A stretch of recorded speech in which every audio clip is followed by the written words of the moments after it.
బాధలు వ్యక్తం చేసుకోవడానికి కానీ మా విధి విధానాలని ఎప్పుడు కష్ట నష్టాలు వచ్చినా ఎన్ని బాధలు వచ్చినా ఏ రోజు మేము అధికారుల దగ్గరికి వెళ్ళి మా బాధలు చెప్పుకొని మేము సమస్యను పరిష్కారం చేసుకునే దిశగానే మేము వెళ్ళాము తప్ప ఎవరిని ఇబ్బంది పెట్టే పరిస్థితి అయితే ఏ రోజు కూడా కలగచేయలేదని ఏలూరు ప్రజానీకానికి అందరికీ కూడా తెలుసు. కాబట్టి ఈ రోజున మేము ఎందుకు వచ్చాము అని అంటే ఈ సండే మార్కెట్ గురించి కొంతమంది దుష్ప్రచారం అనేది ఫేస్బుక్లోను ఇన్స్టాగ్రామ్స్లోను కొంత మీడియా అనేది దాని మీద మా మీద విషప్రచారం జరుగుతుంది. కాబట్టి దాన్ని స్పందించి మేము ఈ రోజున మేము బయటికి రావాల్సి వచ్చింది. మేము రోడ్డు మీద బతికి ఎండనక వాననక రోడ్ల మీద చిన్న చిన్న వ్యాపారాలు చేసుకుంటూ చిన్న చిన్న గొడుగులు పెట్టుకొని పళ్ళబళ్ళ మీద పెట్టుకొని వ్యాపారాలు చేసుకుంటూ జీవనం సాగిస్తున్నామండి. మేమే కాదు మాతో పాటు మా కుటుంబ సభ్యులు కూడా ఇందులో పాల్గొని ఎండకి చిన్న పిల్లలతో సహా సైతం రోడ్డు మీదకి వచ్చి మేము వ్యాపారాలు చేసుకునే పరిస్థితుల్లోనే మేము ఇంతకాలం కూడా గడుపుతూ ఉన్నాము. మరి ఎవరికి ఏమైందో ఏంటో తెలియదు కానీ మా మీద దుష్ప్రచారం అనేది చాలామంది చేస్తున్నారు. అది మేము చాలా బాధపడుతూ ఖండిస్తున్నాం కూడానండి. దాన్ని ఇంతవరకు కూడా మేము ఎవరికి చెప్పలేదు. ఈ బాధను అర్థం చేసుకుని సానుకూలంగా స్పందిస్తారని కోరుకుంటూ సెలవు తీసుకుంటున్నానండి. సండే మార్కెట్ యూనియన్కి వైస్ ప్రెసిడెంట్ని. గత 40 సంవత్సరాల నుంచి అందరూ కూడా ఫుడ్ పార్క్ మీదే వ్యాపారాలు చేసుకుంటున్నారు. ఎవరు అయినా కానీ పద్దాక ఫుడ్ పార్క్ మీద వ్యాపారం చేసుకునే వాళ్ళ మీదే ఇబ్బంది పెడతానికి చూస్తున్నారు. అది మన బుజ్జి గారు ఎమ్మెల్యే గారు అయ్యాక ఆయన వెళ్ళి మేమందరం ఒకసారి కలిసామండి. ఫుడ్ పార్క్ మీద వ్యాపారాలు చేసుకుంటున్నాం, మమ్మల్ని ఇబ్బంది పెడుతున్నారు పద్దాక అనేసి గత ప్రభుత్వాలు ఇలా ఇబ్బంది పెట్టినాయి అని చెప్పినప్పుడు బుజ్జి గారి చొరవ తీసుకుని అప్పటి నుంచి కూడా మాకు ఫుడ్ పార్క్ మీద వ్యాపారం చేసుకోవడానికి అయితే ఎటువంటి ఇబ్బంది లేదు. అదే పరిస్థితిలో మన లైసెన్స్ కూడా ఇప్పించారు ఆయన. అప్పుడు మున్సిపల్ ఆఫీస్ నుంచి మేము ఫుడ్ పార్క్ మీద వ్యాపారం చేసుకోవడానికి మా అందరికీ లైసెన్స్లు వచ్చినాయి. సజావుగానే వ్యాపారాలు చేసుకుంటున్నాం. ఇప్పుడు సోషల్ మీడియాలో వాటిల్లో ఒక లేడీ ఎవరో కంప్లైంట్లు చేశారంట, పలానా కలెక్టర్ గారికి కంప్లైంట్లు చేశారంట. 1కి 2 సార్లు 10 సార్లు అప్పుడు కంప్లైంట్లు చేయడం వలన ఇది రేపు షాపులు తీసేయాలి అన్న దిశలో అధికారులు ఎమ్మెల్యే ఆఫీస్కి కూడా ఇలా ప్రెజర్ పెరుగుతుందనేసి తెలిసింది. దానివలన మేము ఆందోళన చెందుతూ చాలామంది దాదాపు కుటుంబ సభ్యులు వీళ్ళందరూ కలిపి ఒక 20,000 మంది దాకా ఉంటామండి. మేమందరం రోడ్డుని పడవలసిన పరిస్థితి వస్తుంది.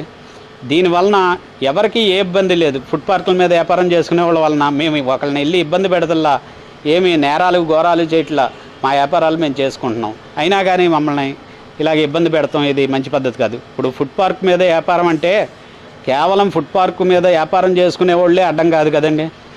షాపులకు వెళ్ళేవాళ్ళు బైకులు కానీ కార్లు కానీ ఎక్కడ పెడుతున్నారండి? అందరూ పార్కింగ్లో పెడుతున్నారా? రోడ్ల మీద పెట్టేస్తారు, వెళ్ళిపోతారు. అలా కాక ఇప్పుడు కాలేజీలు ఉన్నాయి, స్కూళ్ళు ఉన్నాయి, ఆ బస్సులు కానీ వాళ్ళు ట్రావెల్ చేసే వ్యాన్లు కానీ అవన్నీ ఎక్కడ పెడుతున్నారండి? అది కాక హైదరాబాద్ వెళ్ళే ట్రావెల్ బస్సులు అవన్నీ ఎక్కడ పెడుతున్నారు? అవన్నీ ఫుడ్ పార్కుల మీద కదా, ఇళ్లల్లో పెట్టుకుంటారా? అందుకని ఎంతసేపు వ్యాపారాలు చేసుకునే వాళ్ళ మీద వాళ్ళు బతికేదో వాళ్ళు బతుకుతున్నారు అని లేదు.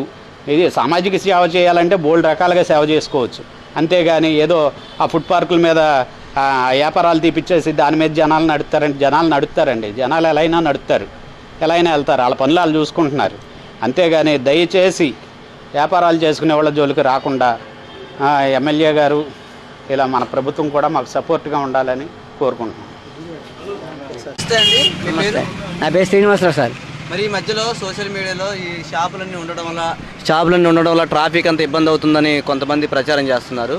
ఒకవేళ ఇలాంటి షాపులన్నీ ప్రభుత్వం కనుక ఈ మధ్యలో తీసేస్తే మీరు ఎలా బతుకుతారు, ఏం చేస్తారు? ఒకసారి రోడ్డు మీద పడవలసింది సార్. మొత్తం అందరం ఇక్కడ మొత్తం ఏదైనా సరే చాలామంది ఉన్నారని రోడ్డు మీద పడవలసిందే. రెండోది డ్యూటీ మిల్ పని లాక్డౌన్ వేస్తారు, అదే అయిపోయింది. వాళ్ళు కూడా చేసిన వాళ్ళు బతికేవాళ్ళు ఉన్నారు, డైలీ షీట్లు కట్టేవాళ్ళు ఉన్నారు, అప్పులు ఇచ్చేవాళ్ళు కూడా లేరు. వాళ్ళ పరిస్థితి అలా వచ్చింది అంటే అది పరిస్థితి. ఇప్పుడు దీని మీదనే ఈ జీవితం కొనసాగిస్తూ ఫుట్పాత్ మీద ఓన్లీ ఏలూరులో సండే మార్కెట్ మాత్రమే ఇలాగ జరుగుతుంది. ఎందుకంటే అన్ని చోట్ల ఉండదు, కానీ ఓన్లీ సండే మార్కెట్ ఏరియాలో మాత్రమే ఇలాగ ఫుట్పాత్ మీద జీవనం సాగిస్తూ వందలాది మంది వీళ్ళ వ్యాపారం చేసుకుంటారు, చిరు వ్యాపారం చేసుకుంటారు. రోజుకు 100-200 రూపాయలు సంపాదించుకొని వీళ్ళు జీవనం సాగిస్తారు. మరి అటువంటి పరిస్థితుల్లో మరి సోషల్ మీడియాలో చాలామంది కొంతమంది ప్రచారం చేస్తున్నారు, ఇలా తీసేయాలి, షాపులు తీసేయాలని ప్రచారం జరుగుతుంది. కాబట్టి ఆ ఉద్దేశంతో మనం ఈరోజు ఈ మార్కెట్లో ఉన్న వ్యక్తుల్ని వాళ్ళు ఎలా జీవనం సాగిస్తున్నారో అసలు ఎలాగని ఒకసారి కనుక్కోవడానికి వచ్చాం మనం. అయితే అందులో మీరు ఇప్పుడు ఈ ట్రాఫిక్ ఏమైనా ఇబ్బంది కలిగిస్తుందా? అదేం లేదు సార్, మన ఎస్ఐ గారు కూడా మీటింగ్ పెట్టారు, మమ్మల్ని పిలిచేయండి. ఒక దగ్గర ఒక 20 రోజులు అవుతుంది. మీరు మాకు సహకరించండి, మీకు మేము సహకరిస్తాం. కస్టమర్ వచ్చినా రోడ్డు మీద చేయొద్దు, మీరు కస్టమర్ లోనికి రమ్మనండి, కస్టమర్కి గౌరవం ఇవ్వండి, చక్కగా చేసుకొని జాగ్రత్తగా చెందండి అని వచ్చిన పార్కింగ్ మాత్రం మీరు ఇబ్బంది పెట్టచ్చొద్దు, మీరు వ్యాపారం చక్కగా చేసుకొని నిదానంగా అని కూడా సార్ చెప్పారు. అలాగే సార్ అని చెప్పొచ్చామండి. ఎందుకంటే వ్యాపారం చిన్నగా చేసుకుంటారు, కమర్షియల్గా కాకుండా బాగా వ్యాపారం ఎక్కువ కాకుండా చిన్న వ్యాపారం చిన్న వ్యాపారం సార్. ఎంతమంది ఉంటారు సుమారు ఈ ఏరియాలో? పెద్ద హాస్పిటల్ కానీ ఇక్కడ దాకా దగ్గర 50-60 మంది ఉంటారు సార్. 60 మంది కుటుంబాలు పడిపోయినాయండి బయట. అది లేకపోతే జీవనం ఎలా? ఏం అర్థం కాదండి. మీకు ఏం పని వచ్చాయి? ఏం లేదు సార్, ఏ హోటల్లో అది ఏ చెప్పులు కడుక్కోవడం చేయడం అంతే, ఇంకేం లేదు. ఇంకంతకంటే ఏరే మార్గం లేదు. అది ఏ గుడి కూడా తవలు వేసుకొని బతకడం, అది కూడా వేసుకోలేరు వాళ్ళ. మీ ఇంట్లో ఇంకెవరైనా పని చేస్తారా? దీని మీద బతుకుతారా? ఇదే సార్ పాప బాబు వాళ్ళు చదువుతున్నారు. అదే అండి. ప్రభుత్వాన్ని ఏం కోరుకుంటున్నారు, మీరు ఏం రిక్వెస్ట్ చేస్తున్నారు? మీకు కావాల్సింది ఏంటంటే మా నుంచి మా జోలిగా రాకుండా ఉంటే మాకు శ్రీరామ రక్ష. ఓకే అండి. ఇవన్నీ షాపులు తీసేయకుండా చూడమని రాకుండా ఉంటే చాలా సార్. సండే అయితే ఇంకెక్కువ ఉంటాయి, డబ్బులు ఉంటాయి.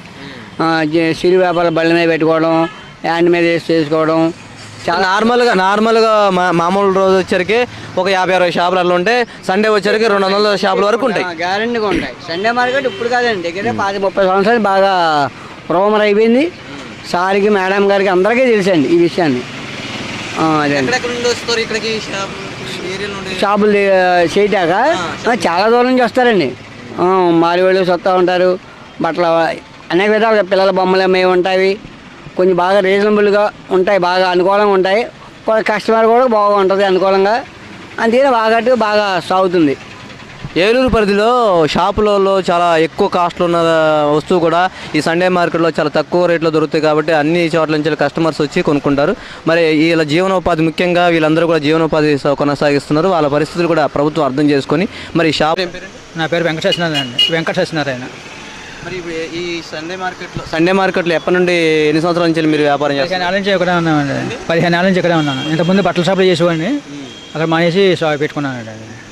మరి ఈ గవర్నమెంట్ ఒకవేళ ఈ షాపులు తీసేస్తే పరిస్థితి ఏంటి?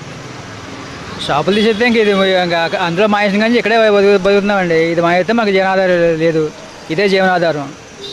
అందులోనే వయసు అయిపోయింది, ఇంకెక్కడికి వెళ్ళి ఏం పని చేయలేము. ఎందుకంటే ఈ మధ్యలో సోషల్ మీడియాలో కొంతమంది ప్రచారం చేస్తున్నారు, షాపులు ట్రాఫిక్కి ఇబ్బంది అవుతుంది, షాపులు తీసేయాలని. మరి సండే మార్కెట్లో ఎప్పంచలో ఇవన్నీ వ్యాపారం జరుగుతుంది కాబట్టి దానికోసం నేను అడగడం జరుగుతుంది. ఒకవేళ తీసేస్తే మీరు ఏం చేసి బతుకుతారు? తీసేస్తే ఏది దారి లేదండి మాకు. ఇదే అలవాటు అయింది, ఆ షాప్లో మానేసిన కానీ ఇదే అలవాటు. ఇక్కడ మానేసిన ఎక్కడికి వెళ్ళామండి. ఇప్పుడు మాకు వేరే జాబ్ ఇచ్చేవాళ్ళు ఎవరు లేరు. ఈ వయసులో ఎవరు ఇస్తారు మాకు జాబు? ఎక్కడికి వెళ్ళి బతకడానికి ఏమీ లేదండి, ఇదే ఆధారం మాకు. పిల్లలు మాకు 2 పిల్లలండి, 2 ఆడపిల్లలు. ఇక్కడ మీదే వెళ్ళాలి, అంతా దీని మీద వెళ్ళాలి. ఈ అద్దెల్లో ఉంటున్నాం, ఇల్లు ఇవ్వలేదు మాకు. అద్దెంట్లో ఉంటున్నామండి, అద్దెలు కట్టుకొని అలా జీవనాధారం అలా కనిస్తున్నామండి. రోజు వ్యాపారాలు కూడా ఏమి లేవండి, అప్పులు చేసి పెట్రోల్ చూస్తుంది, అలా నెట్టుకొస్తున్నాం అంతే ఇంకే అంత మంచి ఏమి లేదండి. మరి ముఖ్యంగా ఇప్పుడు ఎందుకంటే ఒకవేళ అలా ప్రచారం చేసిన వాళ్ళు కానీ లేదంటే ప్రభుత్వానికి మీరు ఏం రిక్వెస్ట్, అంటే వాళ్ళని ఏం చెప్పాలి, వాళ్ళకి ఏం చెప్పదలుచుకున్నారు మీరు? రిక్వెస్ట్ ఏముందండి, మమ్మల్ని పాడు చేయకుండా ఉంటే చాలు. ఏదో అలా చేస్తున్నాం, మళ్ళీ మమ్మల్ని పాడు చేసామంటే ఎక్కడికి వెళ్ళి దారి లేదు మాకు. ప్లాట్ఫామ్ మీద తప్పించి ఇంకా ఎక్కడికి వెళ్ళి దారి లేదు మాకు. ఎవరైనా ఉద్యోగం ఇస్తారంటే ఎవరు ఇక్కడ తీసేసి వేరే చోట ఉద్యోగం ఇస్తామో మీరు రండి అంటే వాళ్ళు వెళ్ళిపోతామండి. మీకు వేరే ఉద్యోగం కల్పిస్తామంటే మేము మానేసి వెళ్ళిపోతామండి, మాకు ఏం ఇబ్బందులు లేదు. గవర్నమెంట్ ఇచ్చారనుకోండి, ఇదంతా ఖాళీ చేసేయాలి మీరు, మీకు వేరే ఉద్యోగాలు ఇస్తాం అంటే ఇంకా అక్కడికి వెళ్ళిపోతామండి మేము.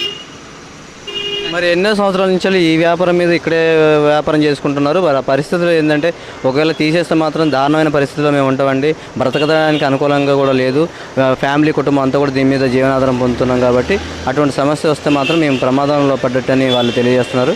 కాబట్టి ప్రభుత్వం దీని గురించి ఆలోచించి ఒకవేళ అటువంటి సిచ్యువేషన్ వస్తే మాత్రం దయచేసి దాన్ని విరమించే